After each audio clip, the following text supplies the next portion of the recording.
oh nek aku main teater ketika aku sedang MC dengan keadaan yang misalnya nggak baik-baik aja atau kliennya nggak oke gitu, maksudnya dalam artian bisa menggangguku dalam perform, aku jadi masukin hal-hal teater dong.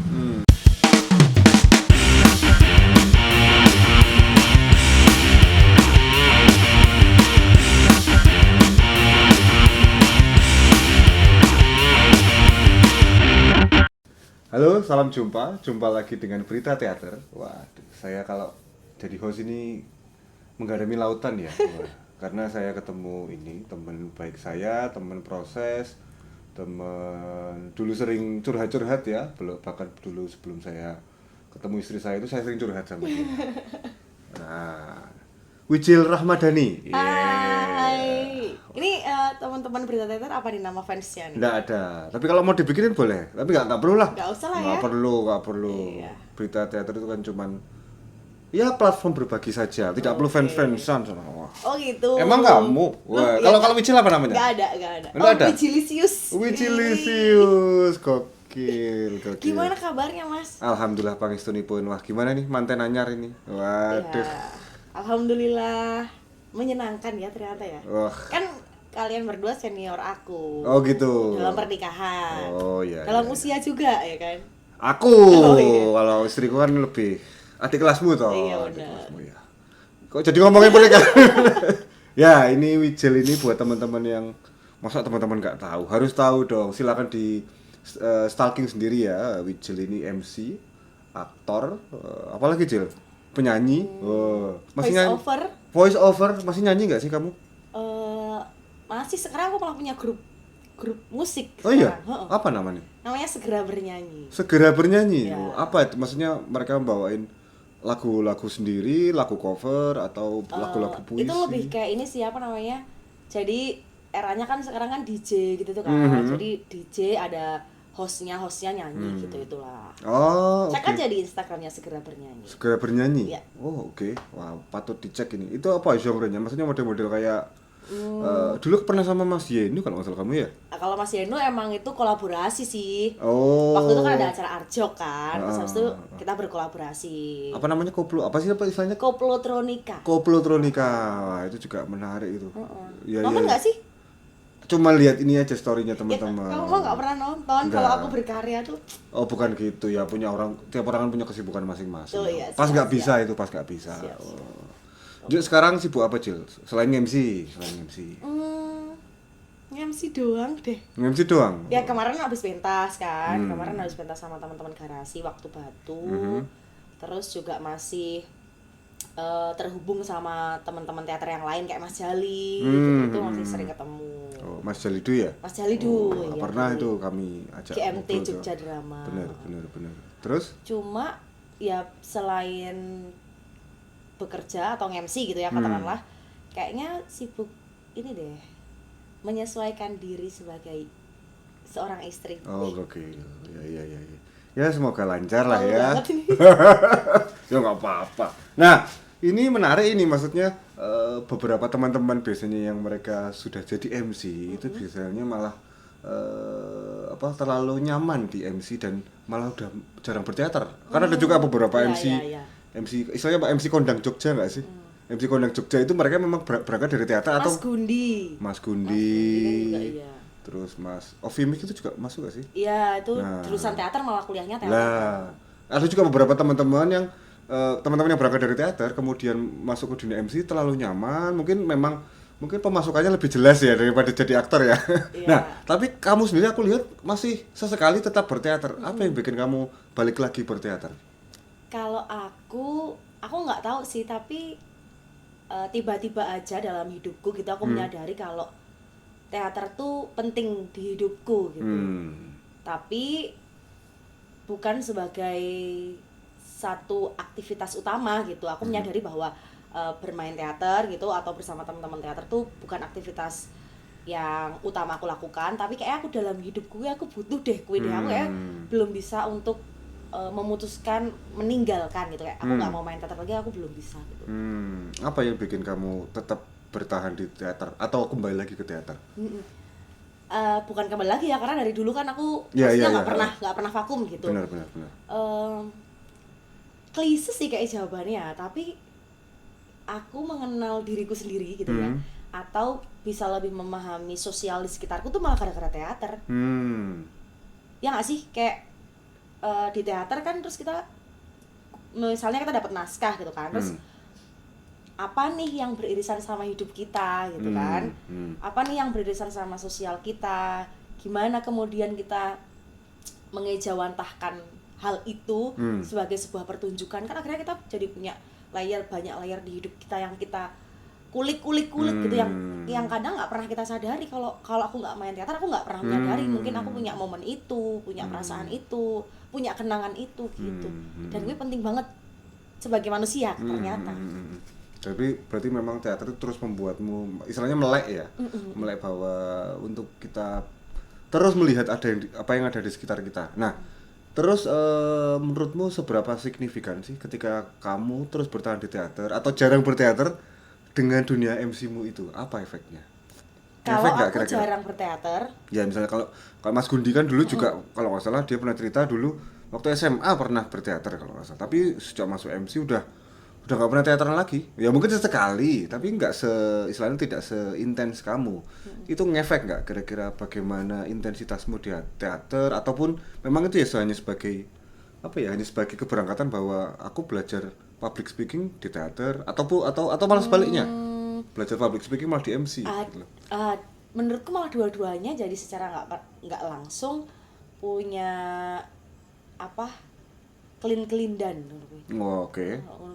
Karena aku nggak pernah kan di MC, tidak pernah belajar dengan serius di kursus atau kelas gitu kan. Di teater juga berangkatnya dari komunitas teater kampus gitu kan, jadi nggak pernah yang kemudian ikut sekolah acting gitu kan, nggak pernah gitu. Jadi dua-duanya tuh secara organik gitu. Dan ternyata tuh nek aku main teater ketika aku sedang MC dengan keadaan yang misalnya nggak baik-baik aja atau kliennya nggak oke gitu, maksudnya dalam artian bisa menggangguku dalam perform, aku jadi masukin hal-hal teater dong, acting gitu kan.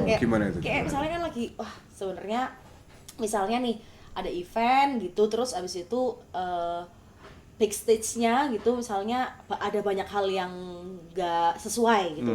Kan kita perform di depan klien, di depan tamu kan harus kelihatan baik-baik aja gitu kan. Itu kan akhirnya hal-hal teater atau yang dipakai gitu. Atau misalnya di MC itu kan ada banyak jenisnya kan, MC yang lucu, MC yang formal, MC yang membawa diri seolah-olah dia dekat dengan penonton. Itu kan jadi menurutku hal-hal teater ya gitu.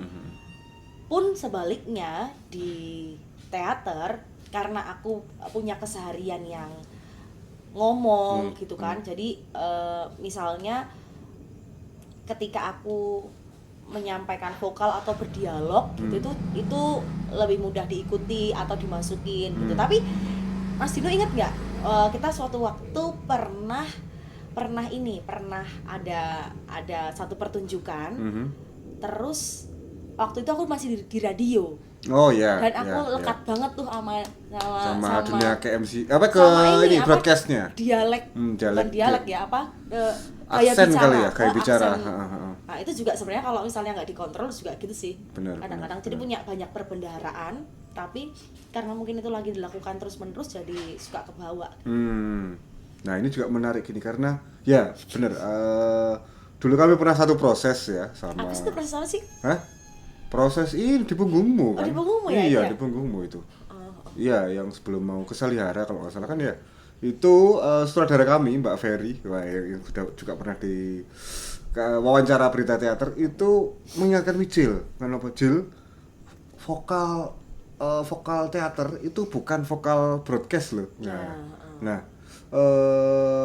kalau kamu sendiri, maksudnya kadang itu karena sudah kebiasaan kali ya, itu jadi susah untuk melepaskan. Nah, kalau menurutmu sendiri gimana sih sebenarnya? Apa sih bedanya? Mungkin teman-teman juga banyak yang belum tahu apa sih bedanya antara vokal broadcast dengan vokal teater atau vokal sehari-hari. Wah, gimana? Kalau itu kayak aku juga nggak bisa ngejawab deh, karena aku nggak tahu teorinya ya. Gitu. Cuma yang aku rasakan, kalau di teater kan maksudnya akhirnya sekarang gayanya jadi banyak banget kan, maksudnya nggak cuma teater yang gini gitu kan, tapi teater yang gini juga banyak gitu, tinggal seleranya masing-masing sutradara aja gitu. Tapi pada kasusku waktu itu aku kan lagi ngulik banget yang namanya penyiar radio sama voice over Trans 7 waktu itu kan. Yang terus aku beberapa kali pentas terus niruin on the spot dan lain sebagainya. Itu kan lagi melekat banget. Terus tiba-tiba dapat teks yang teks-teks yang melankolis gitu kan, sing drama ngono kuwi dadi muatannya ternyata kurang berat gitu. Kalau bedanya aku nggak tahu ya bedanya secara teori itu gimana, tapi yang aku rasakan kalau misalnya broadcasting sebisa mungkin kita jadi deket banget kan sama pendengar kita nih, sama pendengar radio gitu kan.